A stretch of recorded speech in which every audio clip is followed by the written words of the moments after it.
네, 우리 오늘은 주기도문 두 번째 날입니다. 지난주에 이어서 지난주는 이제 하나님을 부르시는 부분을 살펴보았고 오늘은 두 번째 9절부터 10절 내용을 가지고 조금 이제 살펴보도록 하겠습니다. 제일 위에 보시면 알겠지만 이제 두 번째 9절부터 10절이 두 번째 항목인 거죠. 항목이면서 제가 그 1, 2, 3번으로 나눠 놓고 그 밑에 내용은 원문, 헬라어 원문을 우리말로 제가 직역을 한 겁니다. 그래서 성경 본문하고는 조금 표현이 다를 수 있지만 훨씬 더 원문에 더 가까이 있는 본문 문장이라 할 수 있습니다. 먼저 제일 첫 번째 그 문장을 좀 보시면 예수님은 기도를 가르쳐 달라는 제자들에게 누가복음에서 그랬죠. 우선은 하늘에 계심으로 우리 초월성이라고 얘기합니다. 제가 지난주는 이 표현을 안 썼더라고요. 하늘에 계시면 초월성입니다. 하지만 우리 아버지는 내재성이라고 부릅니다. 신학에는 늘 이제 초월성과 내재성, 우리와 함께 계시지만 지극히 높은 곳에 계시고 지극히 높은 곳에 계시지만 또 우리와 함께 동행하여 주시고 우리 안에 계십니다. 그래서 초월성과 내재성이 하나님께만 있죠. 그분은 모든 공간을 초월하심으로 시간도 초월하심으로 어디든 계실 수 있는데 우리는 늘 이 자리에 머물 수밖에 없으므로 우리에게 필요한 내재적인 하나님이 우리에게 찾아오시기도 하고 우리가 찬양할 때는 우리가 기도할 때는 우리가 감히 범접할 수 없는 은혜가 아니면 다가갈 수 없는 초월적인 존재로 우리에게 다가오시죠. 그러니까 이 내재성과 초월성이 늘 이렇게 항상 공존하는 분이 하나님이십니다. 그래서 그 하나님을 하늘에 계신 우리 아버지를 부르고 나서 그 하나님을 위해서 또 그리고 그분의 나라를 위해서 세 가지 내용이 이루어지기를 구하라고 가르치십니다. 근데 그 내용은 제가 이제 카디시 기도문 참조하라고 말씀드렸는데 지난주 우리가 함께 보았던 유대인들이 매일 기도하던 그 기도문과 이 부분은 굉장히 많이 닮아 있음을 볼 수가 있습니다. 즉 예수님께서 유대 사회에서 계속해서 사용되었던 기도문을 전면 부정한 것이 아니라 보완을 하고 확장을 시켰다는 것을 알 수가 있습니다. 유대인들의 기도가 틀렸다? 그렇지 않아요. 그들의 기도는 수천 년 동안 이어온 뿌리 깊은 기도이며 굉장히 신학적인 기도이기도 하고 하나님의 뜻에 부합한 기도입니다. 예수님은 그들의 기도를 부정하지 않습니다. 사실 보면 우리가 복음서에서도 막 사두개인은 좀 다른데 바리새인들을 회칠한 무덤이라 막 비난하고 하지만 그들의 신앙 자체, 그들의 가르침 자체를 부정하지는 않았죠. 그들의 가르침은 받으라고 했습니다. 그렇죠? 그들의 삶을 본받지 말라고 했던 거죠. 그들이 가지고 있는 신학, 그래서 그들의 신앙을 통해서 가르침을 통해서 유대 사회에 뿌리 내렸던 기도문들은 굉장히 정확하고요, 깊고 그렇습니다. 그래서 이 카디시 기도문이 우리 두 번째 항목인 9절과 10절에 거의 그대로 담겨 있다 보시면 되고요. 그래서 첫 번째 9절 보면 우리 본문에는 이름이 거룩히 여김을 받으시오며라고 되어 있지만 헬라어 본문을 보면 문장입니다. 딱 끝나는 문장이에요. 근데 이제 우리 본문에는 너의 즉 당신의 이것이 빠져 있습니다만 원문에는 분명히 소유격이 있습니다. 하나님의 이름이겠죠. 하나님의 이름인데 2인칭으로 불렀기 때문에 너의라고 해야 되는데 너라고 부를 수는 없고요. 또 우리말 제가 이제 사전도 또 한번 찾아보았더니 우리가 이제 3인칭 극존칭은 있죠. 당신이라는 말이 그를 가리키는 3인칭 극존칭이잖아요. 그렇죠. 그분이 보다 더 극존칭이 당신입니다. 당신이 하셨습니다. 그분이 하셨던데 대신 2인칭 극존칭은 우리말에 이렇게 좀 명확하지 않더라고요. 그러니까 그 당신이라는 말에 존칭도 담겨 있다고는 이렇게 좀 사전에도 찾아보니 있지만 사실 당신이라는 말은 가장 1차적으로 다가오는 의미는 존칭이 아닌 조금은 높여 부르는 2인칭 호칭이기 때문에 너보다는 낫죠, 당신이. 부부가 서로를 부르는 그 당신, 그 정도에서 더 존칭에 해당되는 정확한 말이 우리말에는 없어서 그런지 보통 이렇게 좀 추정을 하더라고요. 그래서 당신의라는 말을 분명히 원문에는 있으니까 이름이 앞에 넣어야 되는데 뺐어요. 그래서 이름이 물론 이제 문장을 봐두라도 누구의 이름인지는 알 수 있지만 아주 원문에 굉장히 입각한 번역은 아니다라는 것을 미리 한번 말씀해 드리고요. 이름이라고 되어 있습니다. 이름은 지금도 마찬가지지만 누군가 내가 모욕을 당할 때 내 이름이 먹칠을 당했다. 높으면 높을수록 그 이름이 먹칠 당한 것에 대해 굉장히 민감한데 1세기 당시 또 그 이후로도 고대에서는 이름은 굉장히 절대적 가치를 지니고 있는 것 알고 계시죠? 거기 관련된 본문을 이사야 29장 23절 말씀을 넣었는데 거기 본문을 보면 23절 한번 보십시오. 그러면 처음에는 내 이름을 거룩하다 하며 야곱의 거룩한 이름을 거룩하다 하며 이스라엘의 하나님을 경외할 것이다 해서 이름에서 시작해서 하나님으로 끝나는 것을 볼 수가 있습니다. 그러니까 그 이름은 곧 그 하나님임을, 그러니까 이름과 그 존재는 전혀 그 무게감이나 모든 면에서나 다르지 않음을 알 수가 있습니다. 즉 이름은 그 사람 존재 자체를 가리키고 있고요. 그래서 만약에 고대 사회에서 이름이 바뀐다 그러면 좀 잘 살라고, 뭐 좀 더 대단한 인물이 되라고, 이 정도의 계명이 아니고 이름을 바뀐다는 것은 그 존재 자체가 완전히 뒤집어지는 겁니다. 그만큼 이름은 지금과는 더 다르게 무게가 있었다는 것을 알 수가 있고요.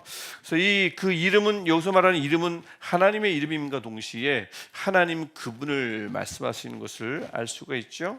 근데 그 이름이 거룩히 여김받게 하소서입니다. 하나님 거룩하게 하소서 하면 2인칭인데 그 이름이 거룩하게 되게 하소서니까 3인칭이에요. 나중에 3인칭에 대해서 조금 얘기할 텐데, 그래서 보통 우리가 기도할 때는 어떻게 해요? 하나님 이렇게 해주십시오 라고 하는 건 다 2인칭 동사입니다. 2인칭 청유형이에요. 그분 하나님께 우리가 직접 부탁을 함으로 이렇게 해주십시오, 저렇게 해주옵소서 라고 하는 2인칭인데 우리 주기도문에는 2인칭 동사가 쓰이지 않습니다. 직접 말하는 것이 아니고 그것이 이렇게 되게 하소서라고 해서 3인칭입니다. 예를 들면 하나님 저 사람이 있는데 이쪽으로 옮겨지도록 해 하소서 하면은 그 사람이 옮겨지게 되기를 구하는 겁니다. 저 사람을 옮겨주세요 라면 2인칭인데 저 사람이 옮겨지게 되소서 하소서 하란다면 저 사람의 의지가 중요해지겠죠. 하나님이 개입하는 것도 중요하지만 2인칭과 3인칭은 아주 이 미묘한 뉘앙스가 있습니다. 2인칭만 쓰면 하나님은 그냥 다 알아서 해주시는 거예요. 그럼 우리는 할 게 하나도 없어요. 근데 그 사람이 이쪽으로 옮겨가게 하옵소서 한다면 하나님이 하시기도 하지만 그 사람이 옮겨지게끔 하나님이 간섭도 하셔서 그 사람이 의지를 작용해서 옮겨지게, 그 사람의 실천도 중요해집니다. 2인칭과 3인칭의 그런 미묘한 차이가 헬라어 문법에 있는데 오묘하게도 여기는 모든 동사가 3인칭이에요. 2인칭이 아니고 하나님이 다 알아서 할 수 있지가 아니고 3인칭 중요합니다. 이제 조금씩 설명을 해볼게요. 그래서 거룩히 여김받게 하소서. 시편 30편 4절 거기도 보면 거룩함을 기억하라 라고 되어 있는데 사람들이 하나님의 거룩함을 기억하는 것이 중요함을 알 수 있고 감사라고 하죠. 에스겔서 36장 23절을 보면 하나님이 그 더럽혀진 본인의 당신의 이름을 하나님께서 직접 거룩하게 합니다. 하나님께서도 직접 그분의 이름을, 당신의 이름을 거룩하게 하실 수 있어요. 자, 근데 이제 거룩히 여김받게 하소서라고 할 때 일단 우리가 지금 생각할 것은 하나님의 이름은 이미 거룩하잖아요. 하나님의 이름은 이미 거룩한데 만약에 이제 더럽혀졌다면 하나님이 거룩하게 하시겠지만 하나님은 이미 거룩하신 분인데 왜 거룩히 여김받게 하소서라고 말씀을 할까요? 왜 그런 기도를 하라고 예수께서 가르쳐 주실까요?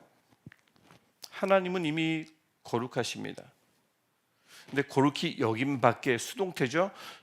거룩히 여김받게 하소서라는 말을 통해서 하나님의 이름은 이미 거룩하지만 그것을 세상 사람들이 아직 인정하지 않죠. 그래서 사람들이 하나님의 이름을 인정하고 그 이름 앞에 복종하고 그 하나님의 이름에, 즉 하나님의 경외를 표하는 날이 오게 하소서라고 하는 기도입니다. 이게 두 번째고요.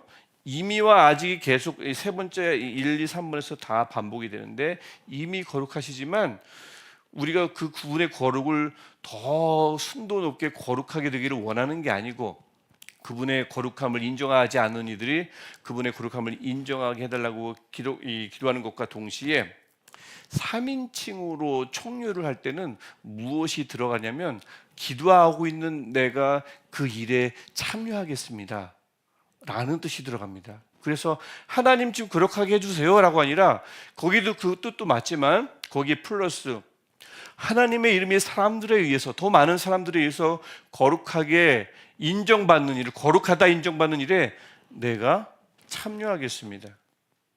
그곳에 참여해서 하나님의 거룩한 이름을 기도자로서 거기서 내가 전하겠습니다. 하나님의 이름을 전하겠습니다라는 신앙 고백, 단호한 결단이 3인칭 청유형에 담겨 있어요. 2인칭은 그거 안 합니다. 하나님이 하시기를 무조건 말하는 거예요. 우리는 아무것도 할 수가 없어요. 하지만 3인칭 청유형은 다르다. 기도자가 그곳에 열심히 참여하겠습니다라는 의지가 담겨 있습니다. 다르죠? 두 번째, 나라가 임하시오며. 자, 하나님의 이름이 인정되면 당연히 그분의 통치가 뒤따르게 돼 있죠. 하나님의 이름이 인정되고 하나님이 인정되면 그분의 통치는 당연히 그곳에 있기 마련입니다. 그래서 당신의, 또 우리 본문에 빠졌지만 원문에는 있어서 당신의 나라라는 것은 하나님의 다스림인과 동시에 통치자이신 하나님이 계시고요, 하나님이 통치하는 영역이 있을 거고요, 하나님의 통치를 받는 백성이 있겠죠. 통치자와 다스림과 영역이 존재합니다.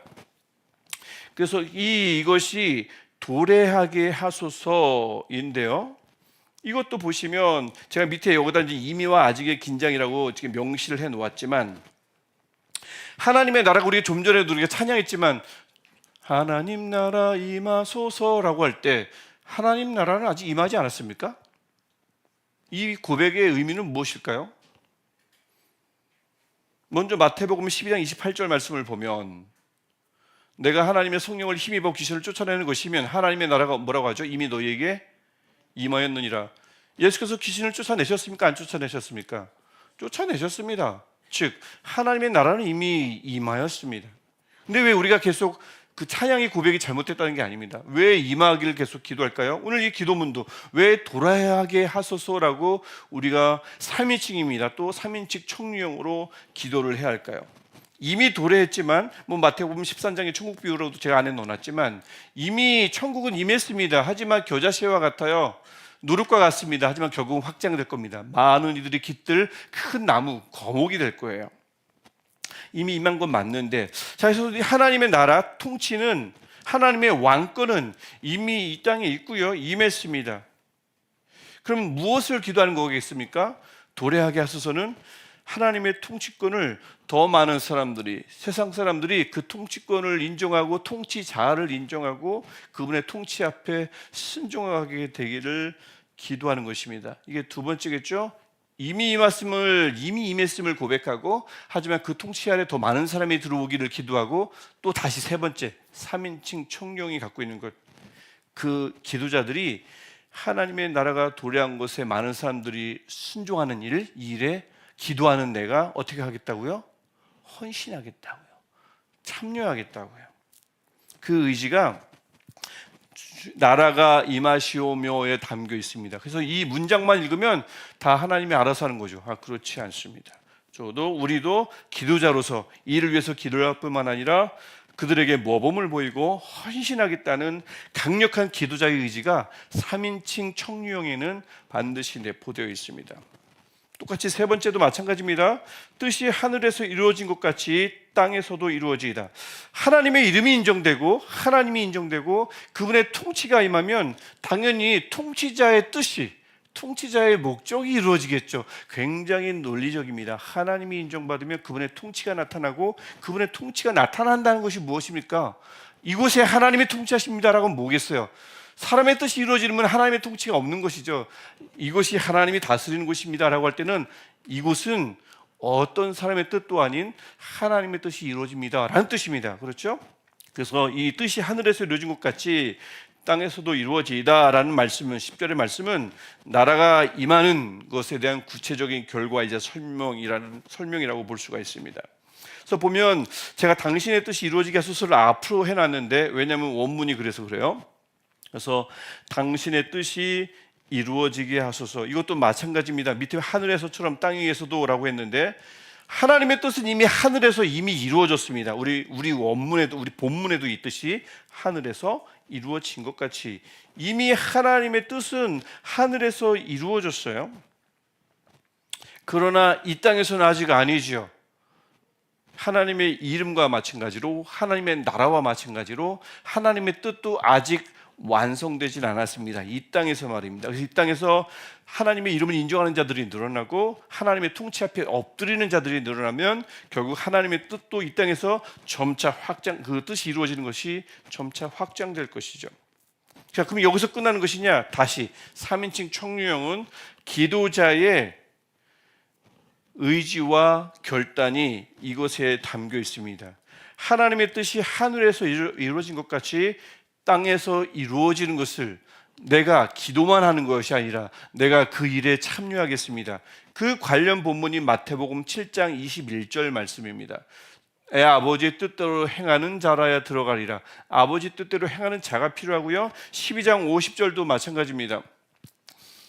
누가 아버지를 아버지라 부르는 하늘 아버지를 아버지라 부르는 온 가족이 됩니까? 하늘에 계신 내 아버지의 뜻대로 하는 자입니다. 여기에 우리가 참여하겠다는 거고, 마지막 본문인 예수님이 마태복음 26장 42절에도 누구의 뜻을 원하죠? 겟세마네 기도죠. 아버지의 원대로, 아버지의 뜻대로, 뜻인데 원이라고 이제 번역이 됐지만 아버지 뜻대로 예수께서도 끝까지 그 뜻을 행하기를 원하시는 것을 알 수가 있죠. 그래서 기도자는, 3인칭 청룡을 쓰는 기도자는 하나님의 뜻이 이 땅에서 확장되기를 기도함과 동시에, 다시 할게요. 하나님의 뜻이 이미 이 땅에 도래했다는 것을 고백함과 동시에 그 뜻에 많은 사람들이 굴복하기를, 순종하기를 원함과 동시에, 두 번째, 세 번째, 내가 그 일에 헌신적으로 열심히 참여하겠다는 결단이 이 땅에서도 이루어지다라는 이 문장에 담겨 있습니다. 3인칭 청유형이 헬라어에 담겼기 때문에 우리 한글 본문에는 이 의미를 끄집어내기가, 도출해내기가 어렵지만 본문을 보면 3인칭 청유형을 가지고 이렇게 기도자는 하나님이 하시기를 그냥 막연히 기도함과 동시에 내가 이 일을 위해서 무엇을 하겠다는 나의 결단이 담겨 있는 세 가지 기도문임을 알 수가 있어요. 하나님의 이름이 거룩하게 하는데, 나라가 도래하게 되는데, 하나님의 뜻이 이루어지게 되는데 나는 기도할 뿐만 아니라 일에 적극적으로 동참하겠습니다.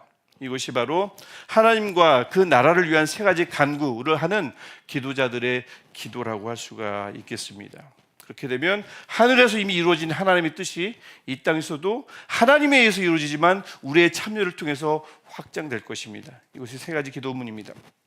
자, 우리 나눔 질문을 보면 첫 번째죠. 지금까지 제가 계속해서 말씀드렸던 3인칭 청유형과 관련된 질문입니다. 만약 제가 이것을 설명하지 않았으면 여러분 1번을 뭐라고 답하실 겁니까? 하나님의 이름은 거룩하게 될 것이며 하나님의 나라는 결국 완성될 것이며 하늘에서 이미 이루어진 하나님의 뜻은 땅에서 이루어질 것입니다. 하나님이 그렇게 하실 거예요. 하십니다. 그렇다면 하나님이 어차피 다 하실 일을, 어차피 알아서 다 하실 일을 왜 우리가 간청해야 하는 걸까요? 이게 3인칭 청유형과 관련된 질문이었던 겁니다, 사실은. 그래서 이 기도자는, 우리 기도자는 우리 하나님께, 우리 아버지께서 이루어 주시기를 기도해야 하는 것은 마땅하지만 동시에 하나님이 하실 거지만 그 하나님이 하시는 놀라운 역사에 우리 아들로서, 딸로서, 하나님의 자녀로서 아버지가 하는 일을 그냥 구경하지 않겠습니다. 방관하지 않겠습니다. 우리도 적극 아버지 일에 참여하겠습니다. 그래서 우리가 날마다 간청하는 것입니다. 이 주기도문이 그래서 간청해야 하는 이유를 이렇게 우리가 1번 문제를 우리가 이렇게 답할 수 있습니다. 이유는 문법적으로 3인칭 청유형은 기도자의 의지가 배제돼서는 안 되기 때문에 그렇습니다. 그래서 그렇고요.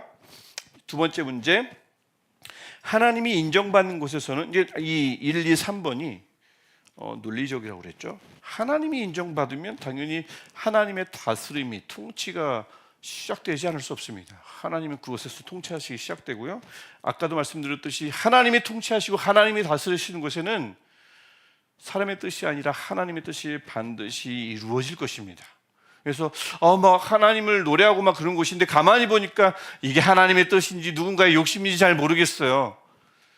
그러면 과연 누가 통치하는 것인가? 누구의 이름이 인정받는 것인가? 누구의 이름이 구별되며 거룩히 여김을 받는 것인가? 다시 한번 신중하게 되물어볼 필요가 있습니다. 이 역초적하는 거죠. 뜻이 사람의 뜻인 것 같아요? 욕심인 것 같아요? 그러면 하나님의 통치가 있는가 봐야 되고요. 하나님의 통치가 있는지 없는지 애매합니다. 그럼 과연 하나님의 이름은 이곳에서 구별되며 거룩하게 되며 정말 인정받고 있는가 역추적해서 되물어야 하는 것이죠. 자, 그래서 이 순서 하나님이 인정받고 그럼 다스림이 시작되고 그 다스림을 통해서 하나님의 뜻이 이루어지는 것. 여러분의 다양한 삶의 자리 중에 이 세 가지 역사가 반드시 이루어져야 할 곳은 어디입니까?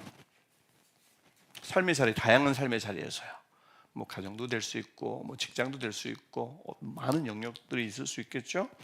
그것을 위해서 하나님의 이름, 그다음에 나라, 다스림, 그다음에 뜻이 세워지고 이루어지기를 날마다 기도하십시오.